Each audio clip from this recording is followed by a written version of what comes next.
Awesome. Welcome, everybody, to the Positive Post in Conversation. I'm Zazie Todd. I'm here, as always, with my co host, Kristi Benson. How are you, Kristi? I'm good, thank you. How are you? I'm good, thank you. I'm really excited because we have a wonderful guest today. We're going to be talking to Cy Wooler about his book, which is coming out very, very soon. More Than Just a Dog: Understanding, Loving, and Living with Dogs, an Essential Guide for Humans. And it's a wonderful book. I loved reading it. It is packed with advice and also wonderful stories. And it's just a really enjoyable read. And it's got so much information about in it about our relationship with dogs. So I'm thrilled to chat with you, Sai. Thank you for joining us today. Thank you for inviting me. I'm very excited.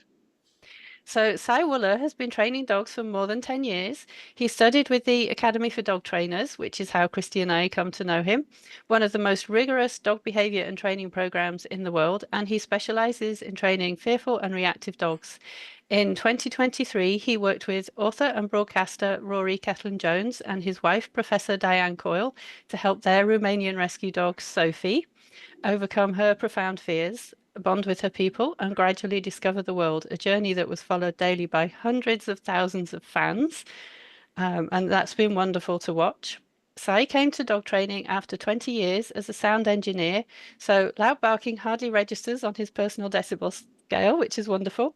His own fearful, unhomable rescue dog, unhomable in quotes, Thompson, was the motivator for seeking out effective, evidence-based training methods and leaving his career in sound and stage to focus on working with troubled dogs and the people who love them. So this is his first book, and so I'm going to ask you to hold it up to the camera, please, so that people who are watching us on YouTube can see the cover. There you go, wonderful cover, More Than Just a Dog by Simon Wooler, it says on the cover, but perfect. And it is published in the UK on February 13th. Thanks, Si. And in the US and Canada on May the 13th. So it's coming soon to us here in North America. But in the UK, by the time this goes out, you can go out and get it now. In North America, you can pre order, and you should pre order because it's a wonderful, wonderful book. So, Si, tell us about the book. Tell you about the book. Well, the book was very much inspired initially by the experience of Sophie from Romania and Rory and Diane's um, determination to help her. And we were approached by our publishers, um, HarperCollins, to, I had to look on the back to remember, I can never remember their name. I don't know what it is. But HarperCollins approached me, having seen the story of Sophie on social media, and asked if I'd like to write a book. And it's something that actually had never really occurred to me, but I thought it was very exciting. And Nina was poking me in the ribs and saying, "Do it, do it, do it, do it, do it." So in the end, that More Than Just a Dog is really a culmination of not just 10 years, well, probably almost close to 15 years of experience in the field, but reflections on my education about dogs, how important it is to understand their learning experiences and how they learn so that we can help them in a genuine way. And that's busting some myths, it's telling stories, it's helping people to connect with their dogs, particularly if they're facing behavior problems. But in general, I kind of hope it's a um, an important read, but an enjoyable and entertaining and at times humorous read, because I think we all need that in our worlds, and people who are dealing with dogs with significant emotional problems definitely need to be able to look at their relationship in a lighter way sometimes and get some respite from it too, I think. It definitely is. I mean, it's very enjoyable and it is funny in parts too, which I think is very, very nice. Hopefully in the intended parts, which is always helpful. So, in the book, you use a lot of storytelling about your own life and your clients' dogs and their lives. And one of the things that stood out to me in the beginning was just how much you changed your life for Thompson. So I wanted to know, just sort of like reflections on what are some of the favorite stories that you have from your clients about what they've done for their dogs. You know, these big things that we do for our dogs. Yes, I think stories are hugely important. And the stories around Thompson were intended to show or illustrate that this is doable, that there isn't, it's not insurmountable, the challenge and the significant challenge that fear, reactivity, aggressive behavior can present for people. My client stories, it's always extraordinary to me just how many stories they have and how much they think about their lives with their dogs in terms of stories, in terms of their experiences together, and just how resilient they are to it, and how they can still see the funny side of things that they deal with. I mean, I just recently finished a 2.5 week residential with a dog called Troy, and he's been 6 months in the UK, and was so terrified that he hasn't yet actually set foot out of the house.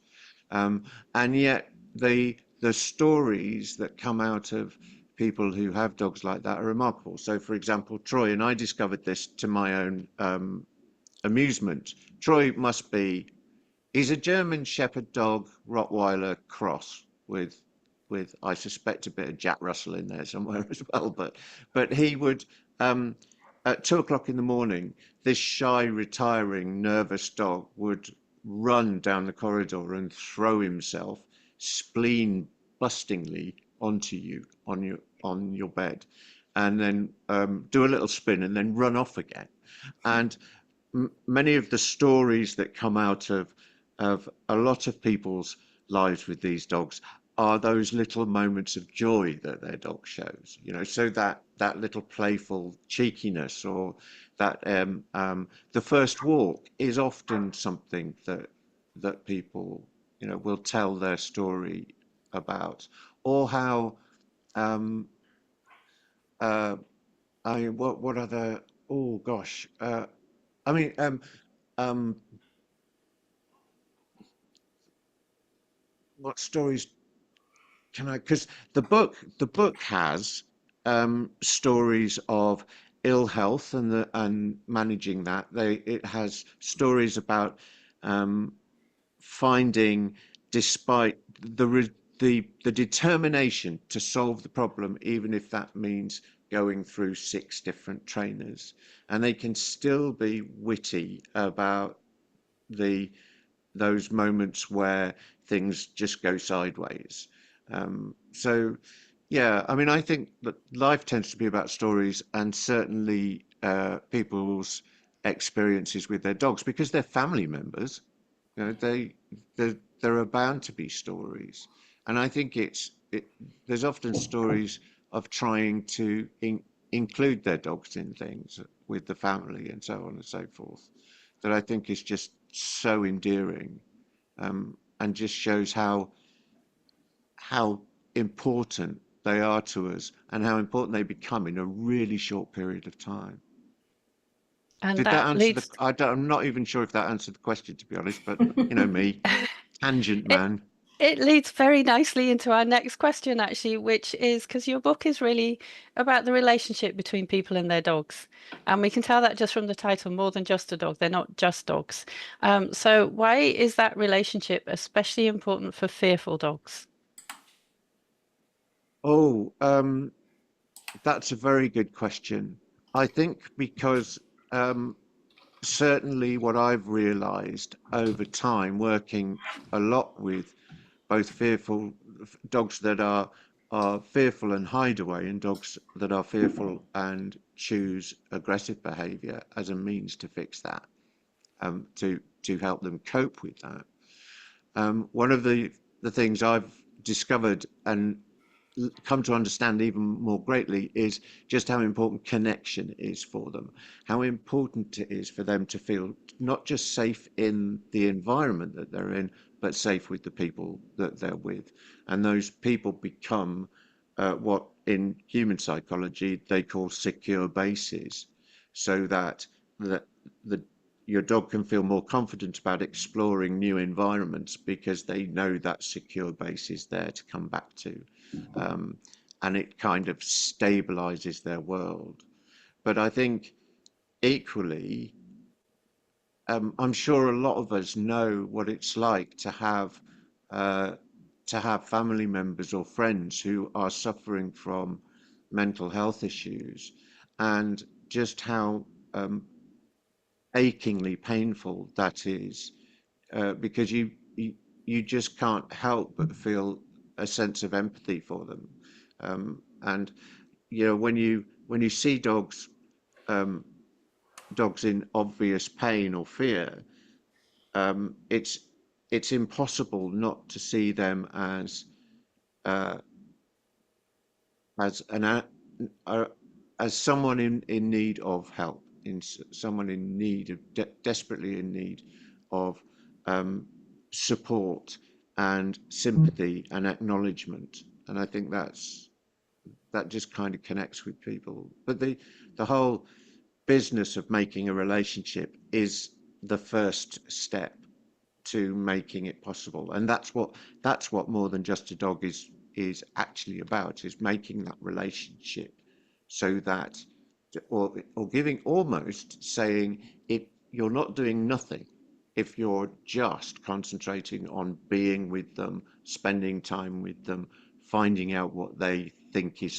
fun and taking advantage of that, and just giving them space and openness and choice to to grow into what, you know, is a complete and utter change in their lives, particularly if it's rescue dogs.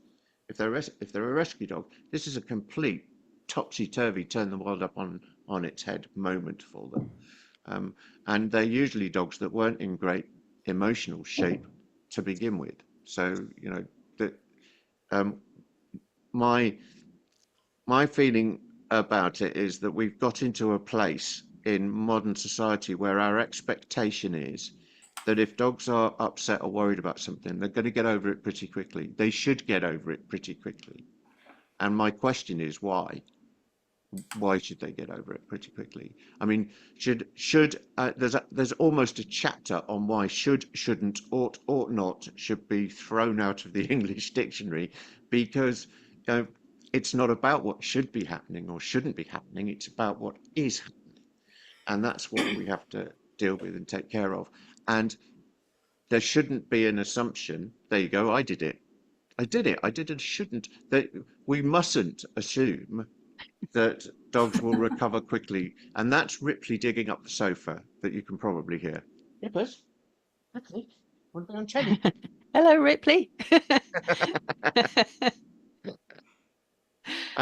Yes. So, you know, that's my big motivation. That's my big drive, not just in this book, but in everything I do now, which is to um, not just for people to recognize the relationship and understand that the dogs are part of the family, but also to give themselves permission to kind of slow down and feel everything that they do feel. Because living with dogs that are upset 24/7 is hard. It's really, really hard. And too often, um, there's there's criticism of people, and there's an assumption in our society that if a dog is fearful um, or exhibits uh, other behavior that may indicate that they're anxious, that something bad must have happened to them, and it must be the people who did it. And very often that means that people don't go for help. They don't look for help. And what I want to say is, we we're not judging you. We're not judging you. In fact, if anything, we're giving you kudos for looking for help for you and your dog.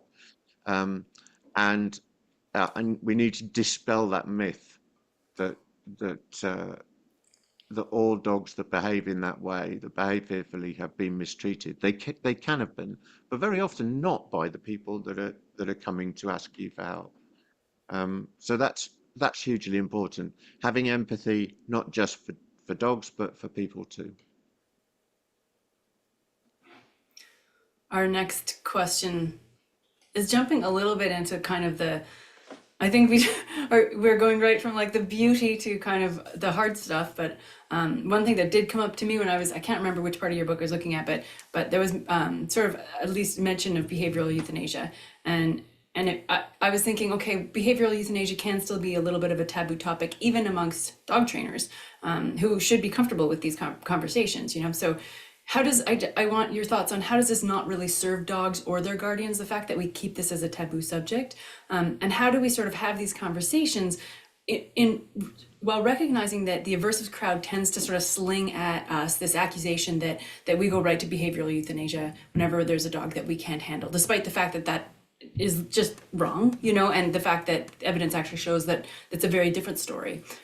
So Wow, that's kind that's of a good maybe question. That briefly we is, can just touch on that before we go on yeah, to sort of. yeah. It's a really, really good question, and it's an important one, I think, because it's important to be able to say to people, I don't consider that it's my place to advise or recommend euthanasia. I've never had a situation where I've been required to do that. I imagine there are. I imagine some situations are either just so dangerous or the dog is in so much distress that that's going to be put up front and center as a real option, and may well have already been proposed by somebody in the mix, like a vet, for example. My duty is to say it is an option. It's an option that's on the table, and if you decide to take it, then you will get my support, unquestioning, non-judgmental support in that decision. The fact that the suggestion that as non-aversive trainers, we go straight to behaviour euthanasia as a solution for a dog that we can't manage is baloney. And I'll put it out there. It's baloney, people. I think in that roughly dozen years of practice, I've had one client who's had to who's decided that that was the way that it had to go because they just felt their dog was too dangerous. She wasn't predictable enough in the house, and she wasn't predictable enough in public, and they were just it was getting to the point where they were incredibly stressed, and they were worried that it was impacting on their place in the community, in the way that the community viewed them, and their lives were deteriorating as a result. And they made that decision, and I supported them in it, um, but both informally and formally. Um, it has to be there as an option for extreme cases. But I'm going to push back again on that accusation that you mentioned, Kristi, because if I'm faced with a dog whose behavior I'm not sure I understand, or I feel like I'm not making progress with it, my my suggestion isn't going to be put your dog down. My solution is going to be, firstly, let's have a conversation about meds. So let's talk about whether or not there's a pharmaceutical solution that might help us at least. And the three of us know that medication for dogs, anxiety medication for dogs, is designed to make behavior modification easier to do, more effective, and likely to progress better. And um, that's the conversation I will have with people around meds. I will very pointedly say that I think meds is a frontline option, not a last resort. Um, and we should see what that does in order to help us. I also think that if I don't understand, it's important to be honest with yourself and say, well, I don't understand that behavior. And then you go and you try and work out why that's happening. So you look at, you, you do the two things that actually, I don't go into a great deal in the book, but it's become increasingly apparent. And it struck me the other day. I was watching something on YouTube. There was a guy talking about kind of communication methods and things like that. And actually, one of the things that came up very strongly was that it's not about talking, it's about listening. So you've got some resources with these guys who are faced with these really, really super difficult dogs. Um, One is to listen, and the other is to observe. So listen to the human side of the relationship, and watch the dog side of the relationship. And usually, you start to see, if you can't account necessarily for the behavior, you start to see somewhere where you can find an in. Um, and that observational stuff is really, really important for me. My last my last client, uh, that I mentioned earlier, um, uh, it was quite obvious that he came alive at night, and so um, we shifted most of the work from daytime to nighttime. So it was 3, 4 a.m. in the morning that we were doing stuff to try and help him become more confident, and that migrated into daylight hours. Um, but that's, for me, those are the two most important things to try and. There are lots of things you can do before um, anyone starts to talk about euthanasia, and it's not going to be me, is my rule. That's going to come from the human client. They're going to say, I'm not sure we can cope with this, we can do this. And then the options will be, we can try for a rehome, we can look for somebody who's experienced in living with dogs like this and are prepared to take the risk with all of the necessary caveats and conditions. And if they say, we're thinking that the best thing might be to euthanize him or her, then my answer is, well, I can't advise you to do that, but it is an option that you have. And it's an understandable one. It's not one that you're going to get judgment for from me, and you'll get full support from me. And if you need me to speak to your vet, then I'll do that too. And That was a long answer to a short question. well, one of the things you touched on in there is your interactions with the clients and your conversations with the clients. So to bring it to a less heavy topic, um, let's talk about the idea of a dog's umwelt and how do you explain to people how our understanding of the dog's umwelt can actually help to improve their relationship with their dog?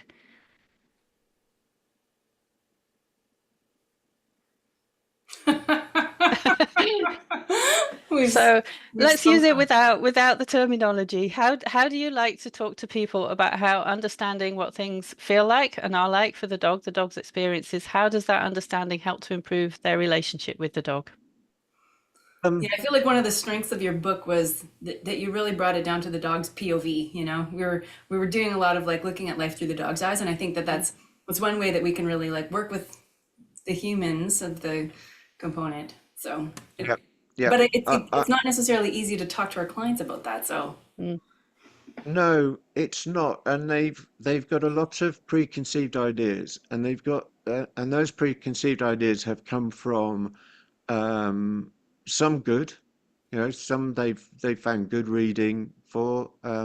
They've found good good people on the internet. They've also found some really atrocious ones, and they don't really know how to siphon them off. So they don't know what the filters are for good and bad advice and good and bad opinion, if you like. Um, and I think it's a conversation, I think, that you have once you've established a rapport with them.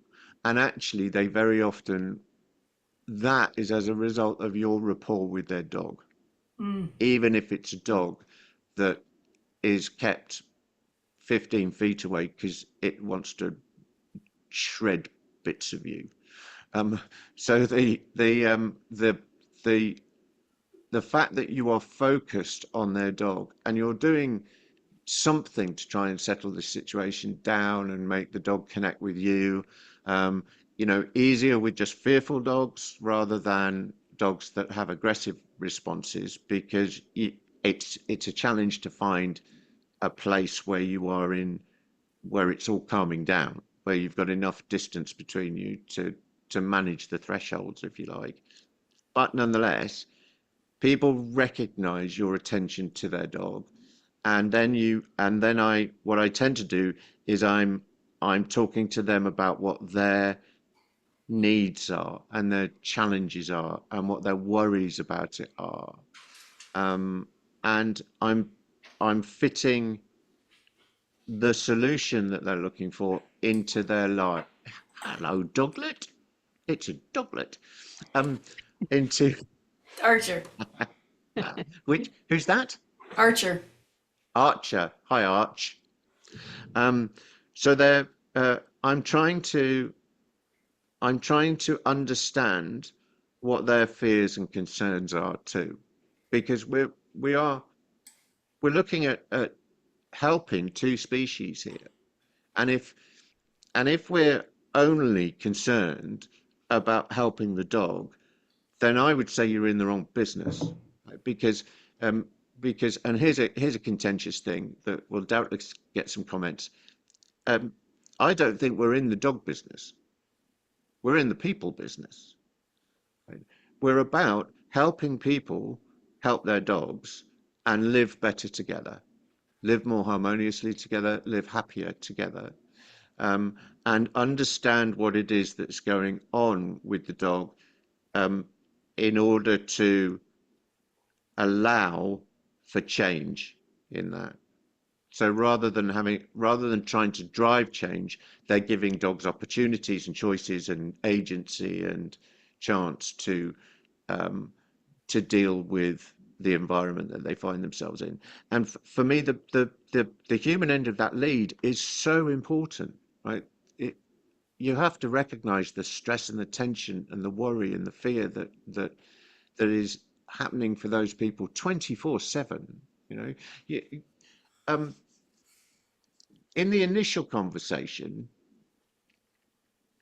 I think it is about listening, and it's about identifying where the stress points are, saying to begin with, right, how can we make that easier for you? And and coming up with things that are not about what I think they should need, but are about what they actually do need, and and and gearing the the plan, the ongoing plan, to that. Yeah.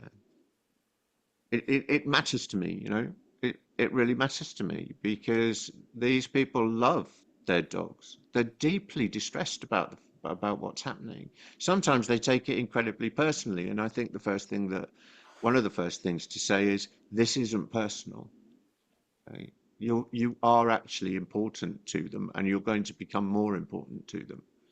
They're just scared. Um, Yeah, I think yeah. fear is something that, and I know Zazie has actually written about the science on this, but people tend to miss fear in dogs and in their own dogs even. So it's I think one of the most important messages that we can hammer home for sure. Yeah. Yeah. I think so too. I think it's I think it's about um, I think it's about not blaming people, not judging them. It's about giving them space and time, and it's about effectively telling them they're allowed to take time with their dog Hmm. to help resolve it. You know, poor little guys, hey, bless their hearts. Every last one of them just tugs at my heartstrings every time I go in, um, and you can feel and you can hear the pain in the human voices about it, um, and the commitment, the absolute commitment to resolve it, because that, at the end of the day, people don't pay us if to go in and help them if they don't want to resolve that issue, if dogs are not so important to them that they want to keep them. I mean, I've the the Sophie story is particularly poignant in that sense because Rory's expectation was for a dog that he'd be able to go out to walk with because he's got Parkinson's disease, so it was quite important to exercise. And Sophie, as they thought, was going to be a real catalyst to that. And despite everything, despite hiding behind the sofa for months and toileting on puppy pads and refusing to eat, and later on barking at just about everybody that set foot in the place, they were determined that Sophie had become a member of the family, and you don't throw out members of your family as a rule, right? Unless something really hideous has happened, and um, so uh, so I think, at the risk of sounding like a broken record, my focus is about family, is about relationships, and everything that I do as in practical terms, be it training or be it emotional shift, it's about changing that relationship. It's about making that relationship stronger. Mm. And I'm going to jump in with a question here because you mentioned Sophie. One of the questions we wanted to ask you, it's a writing question. So Sophie's a really famous dog that you worked with, and you waited until about halfway through the book before you really started telling some of her story in here. So what was your thought process, and how did you decide where to introduce Sophie into the book and where she would fit in? Um, what a good question. We had a very deliberate structure for it. Nina, my partner, is a copywriter. She writes, and we talked a lot together about what the structure of the book was going to be. We also, it was important for me that it wasn't a retelling of Sophie's story. That it didn't start with Sophie. It didn't always come back to Sophie. Not that I don't love her, I do. She's absolutely adorable. I fall in love with all of them. Um, uh, um, but it was important to be able to say uh, that Sophie isn't, what's the word? That none of the dogs involved in the book, so none of the stories, and no dogs that people come to us about, none of them are dysfunctional. Right? This is not about abnormality. This is about normal, um, the normal approach to fearful stimuli, if you like. That these dogs are behaving as they would if they're now. The fact that they don't need to be afraid is kind of irrelevant, right? Because they are afraid. They think what they're looking at is dangerous, and therefore we have to respect that as being their state of mind. And I think Sophie was introduced where she was just because that was the right place to put that story. And she was going to be the fearful dog story, if you like. Although many of them are. Um, uh, but I couldn't ignore it because uh, Sophie, not only is Sophie's story a great one, but Diane and Rory have become really close friends. And without Sophie, nobody would have asked me to write a book. So it was important for it not to be about Sophie because Rory, apart from anything else, Rory's already written one, right? Mm. And it was hugely honest and insightful and generous of spirit. And so um, that wouldn't have been the point, and it wasn't the point.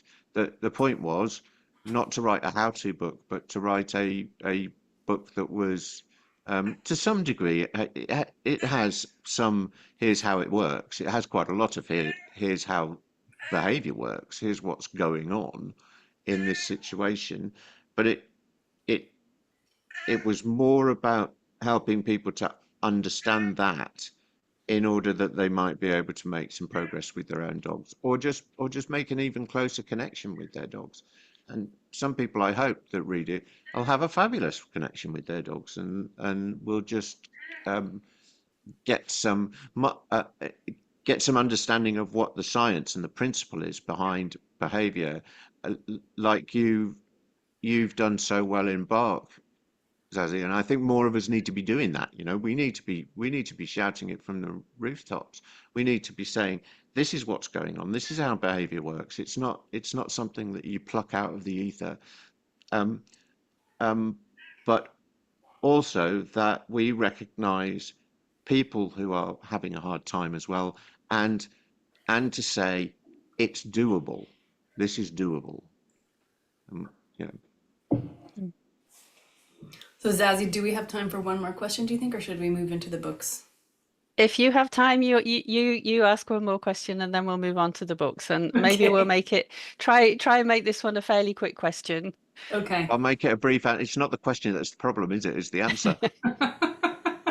Okay, so I'll give you a chance, a choice. We have a nice, lovely one about writing styles, and then we have kind of a hard hitter, and you can pick. What are you in the mood for right now at the end of our? Oh, you're going to keep it. You're going to keep the hard hitter serious as a secret. Hard. Go for the hard hit. Okay. So pack leadership and dominance thinking is tied up with toxic and hegemonic masculinity.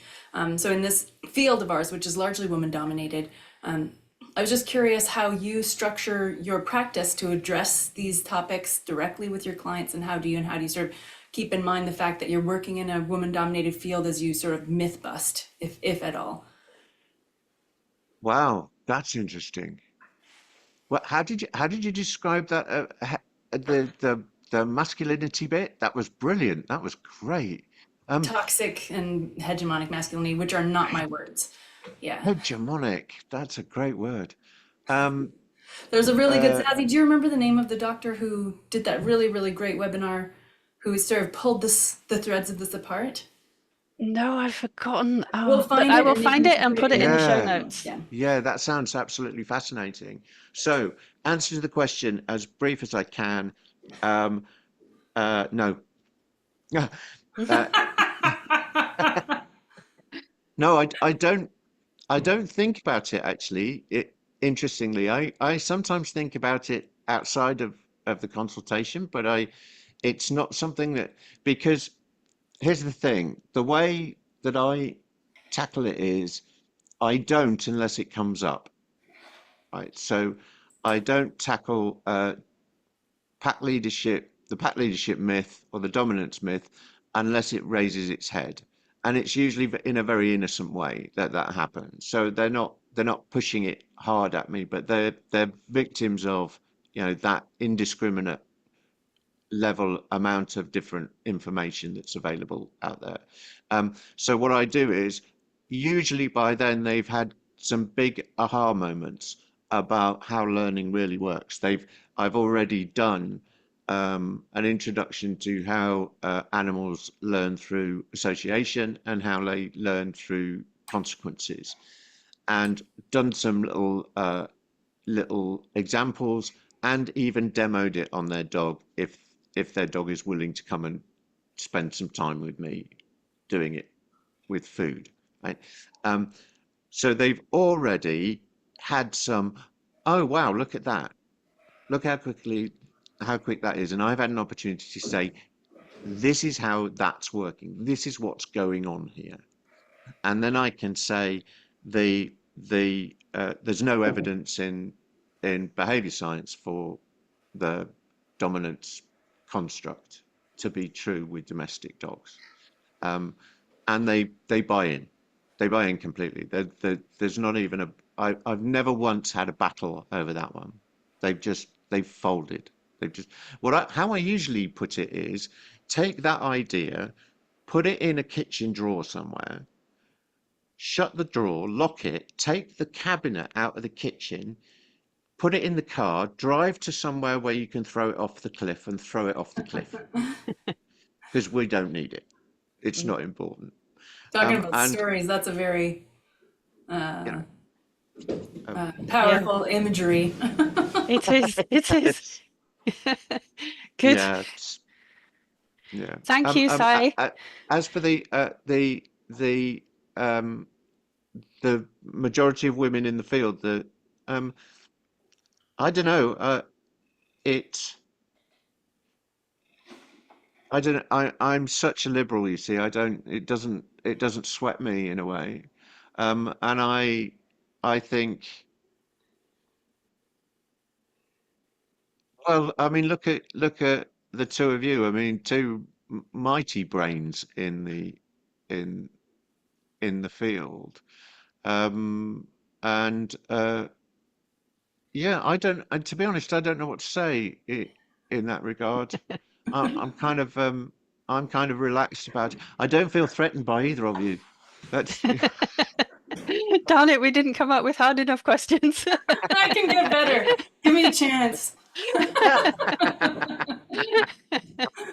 Well, thank you, Sai. Thank you for coming to talk to us. We've got to move on to the book section, but thank you okay. so much for talking to us about More Than Just a Dog. And I'm going to ask you to hold it up to the camera again for us, please. More Than Just a Dog is out in the UK on February 13th, and it's out in the US and Canada on May the 13th. So here in North America, we can pre-order it, and I recommend it to everyone. It's a really great read. It's a really fun read. It's got some humor in it. It tells you so much about the relationship between people and their dogs. I think people are going to find it really useful as well as interesting and fun. So thank you for coming to tell us about that. Thank And you. now we're going to move on to the books. So, Sai, we'll start with you. Which book have you brought with you to recommend to us? Well, I've slightly cheated. I thought about all kinds of books, and like I'm very I love the way um, that Alexander Horowitz writes, for example, lyrical, beautiful kind of narrative shapes of her books. Thought about those, thought about many, but I came in the end. These are three books that I bought Nina for Christmas, which is they're by Sally Muir, and actually they are illustrative little illustrations and paintings and pictures of dogs with little commentaries underneath. And the artwork is just beautiful. And some of the commentary, some short, some a little longer, is personal and often profound, and just says what it's like in the case of that one to live with a rescue dog, and the the way that they get under your skin and into your heart and your soul. And there's a dog a day, which is again very sweet, beautiful, beautiful little illustrations all the way through. And then there's one that's yeah, old dogs, and how they just how much they mean. I mean, look at that, look at that. How gorgeous is I that, love you it. know? So that, yeah, Sally Muir, anything by Sally Muir, pick it up, definitely. So Awesome. that's a Thank you. visual. That's much more visual than textual. Textual? Yeah, love it. Thank you for sharing those with us. Christy, what book have you brought to recommend to us? So a book we just started listening to when we're doing jigsaw puzzles is a novel called Woman at 1000 Degrees, and I'll probably butcher the last name. It's a Icelandic author named Hallgrímur Helgason, and it's a book about a woman who's close to the end of her life as she looks back upon, you know, all of these things, husbands, children. I think she was kidnapped by the Nazis. Her great grandfather was prime minister of Iceland. So she had all these like adventures, but she's sort of reflecting back upon them with this like really crony cigarette smoking wisdom as she ponders how to essentially end her life. I think, you know, she wants to set a date for her own cremation, which is the 1000 degrees reference. So it's mostly, I think, it's an interesting lens onto some historical events that you wouldn't necessarily consider from that perspective of a someone who's just being kind of washed along by the tide. So anyway, I don't know if this is going to show up if I bring it up there, but Yes, love it. Yeah. Yeah, great cover.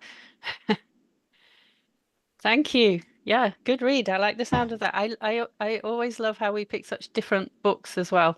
So the one that I've picked um, is about reading and the love of reading and the joy of reading. It's called The Secret Lives of Booksellers and Librarians, True Stories of the Magic of Reading, and it's by James Patterson and Matt Eversman. And basically, it's like a lot of little short stories about booksellers and librarians.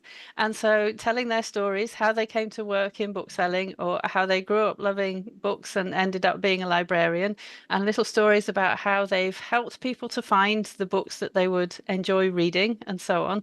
So, it's really lovely. It's got lots of different anecdotes in it. And the booksellers, they're not just American, there are some in Canada as well, including my local bookstore, Blackburn Books, which is why I picked it up because it was in my local bookstore. Blackburn Books gets a mention in here, which is awesome because they are a wonderful bookstore. So shout out to Blackburn Books for thank you for being such an amazing bookstore, such a great supporter of my books, and for always ordering all the books that I want to read when you don't have them in stock as well. They're just amazing, wonderful, wonderful bookstore.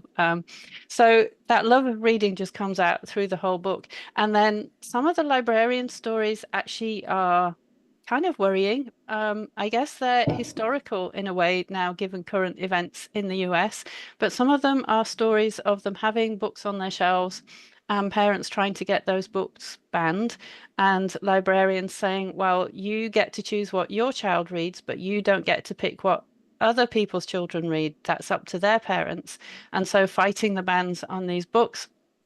And in one of the cases, in the book, actually, the librarian very successfully fought a ban on some of the books, and basically the end result was that the library was closed. Or that's what happened next, was that the library got closed and turned into a different kind of building. So, and one of the librarians actually says that there are lots of people watching and lots of people looking at what's happening, and people need to stand up. And I thought that's actually a very important message, especially at the moment. So it's a really lovely book, though. It's a really interesting read, and it's got lots of lovely stories. There's even one about a bookseller helping a customer who comes into the store and wondering why all the customers and all her staff are staring at them all the time while she's helping this customer. And then it's only when the customer has gone that one of her staff members comes up and says, "Did you know that was Robert Plant you were talking to?" And she had no idea. So that's really lovely. It's got lots of little anecdotes in there. Obviously, most of them not about famous people. There's even Judy Blume in here, and I grew up reading Judy Blume's books. I did not know that she now has a bookstore, so I really enjoyed reading that as well. So really fun and interesting book. So thank you. So before we finish, if people want to learn more about you, you have an amazing podcast, which I had the pleasure of being on recently. So tell us about your podcast and your socials and where people can find you. Yes, it's the Sociable Dog Pod, and it's been a little neglected over the last few weeks because a lot of things have been happening. But I promise we're getting back to that. Um, uh, we usually try and punt things out on a Thursday, and really it's been about conversations, sometimes between me and Nina, but often between me and others, such as your fine self, Zazie, which was outstanding podcast. I really enjoyed that. Me too. Socials, thank goodness for that. Um, in fact, I think I probably ought to formally invite the two of you to come on mine, shouldn't I? Really now, and Kristi can get even grittier with her questions and answers. Just give me I like a couple noticed, of weeks to prepare. I'll come out swinging. yeah. Um, uh, so socials, Sociable Dog on Facebook. We are at Sociable Dog on X, formerly known as Twitter. We are Sociable Dog Training on Blue Sky and on Instagram. Awesome. Thank you. And what we try to do is put out really good information. That's what we're all about. Is putting out really solid information about what behavior is for and how it works. Great. Thank you. Well, thank you so much for coming to chat with us today. Best of luck with the book. We'll be following it. I hope it does brilliantly well because it really deserves to. And to everybody listening or watching, please make sure to hit the subscribe button to make sure that you always get future episodes of this podcast. And thank you for joining us today. Bye, everybody. Bye. Bye.